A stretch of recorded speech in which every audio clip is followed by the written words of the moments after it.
house, the rules. If anyone can decode what I was just singing, you win. You win. Hello everyone, so welcome back to my channel, and I have to say this again because I'm literally blown away, and maybe this is like sort of lame, and I know there's people out there who have like millions of people watching their videos, but holy poop, you guys, 4,000 people press that subscribe button for me, little old me. Thank you. I have a bunch of books here to talk to you guys about.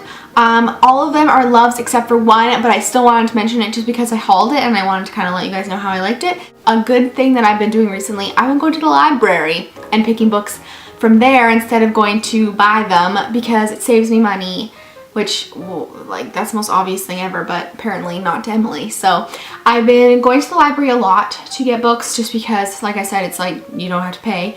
But I do have a fine on my card for like $25. So I've been going with my mom to like get her to use her card, not mine. Anyways, doesn't matter. Time to get into the good stuff. Sometimes when I'm studying, I'm like, I just need to read something that I actually enjoy so I don't lose faith that there is like good literature. I just have to cover up this little bit because it has my library name on it, so I don't want you guys to stalk me because I think that would mess up this thing we have going. So this is Kate. My phone's ringing. This is Kate Moss, believe it or not. I know she's an author too. Just kidding, no, it's a different Moss. So I'm gonna pick it up. Okay, we're good. This is Labyrinth. Now this is a New York Times bestseller, which always gets me. I'm like, oh, I want to read it.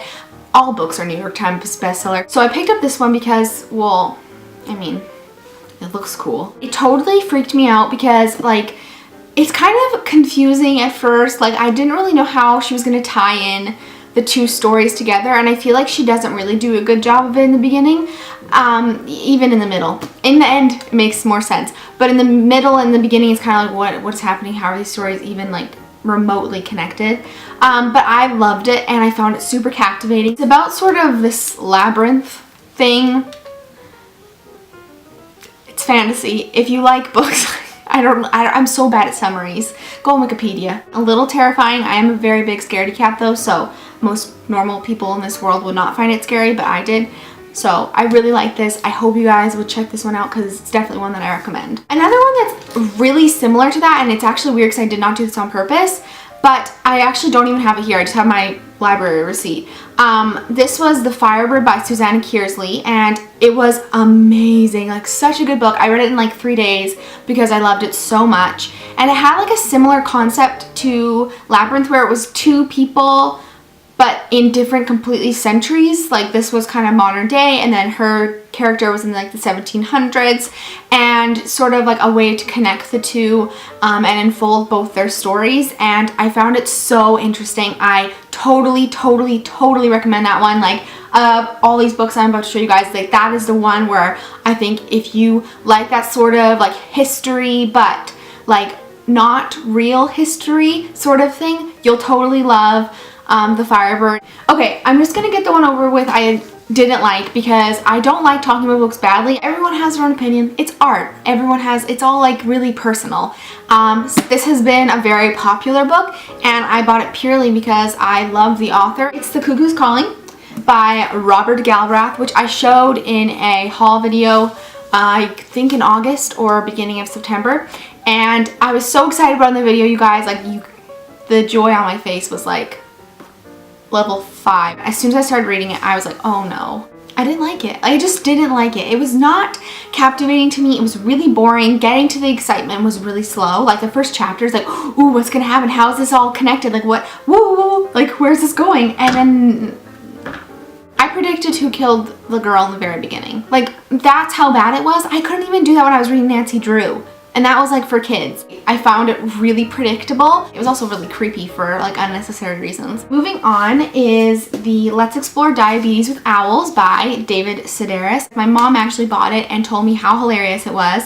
And she was constantly like reading out little snippets from the book, and I was just like, that actually sounds really funny. And sometimes my mom finds stuff that's funny that really isn't funny at all. And then you kind of have to laugh because you feel bad. This actually was funny, and it's actually a Canadian author, so if you're Canadian, let's represent our Canadianness. And if you're not Canadian, well, you know what, that's totally fine too. Everyone's welcome. It's actually short stories, which I really don't like when reading a book. I like to kind of become connected to the characters and really go through their experiences with them, but this is not really that kind of book. It's more funny, like life stories. He had kind of a interesting childhood, it sounds like, so you definitely kind of get a sneak peek into a world that you weren't technically part of, but you feel like you are. So the last book I'm going to talk about, I also hauled in my same video. I hauled The Cuckoo's Calling, and it is Jack Dawes by Ken Follett, and I read Pillars of the Earth by him, and then I went and bought this, and I loved this. I felt like a lot of the times with writing on World War II, which is kind of what this is, obviously with the swastika here, well, 99% of the time it seems it's from a male perspective, and I mean, that's totally fine. I'm not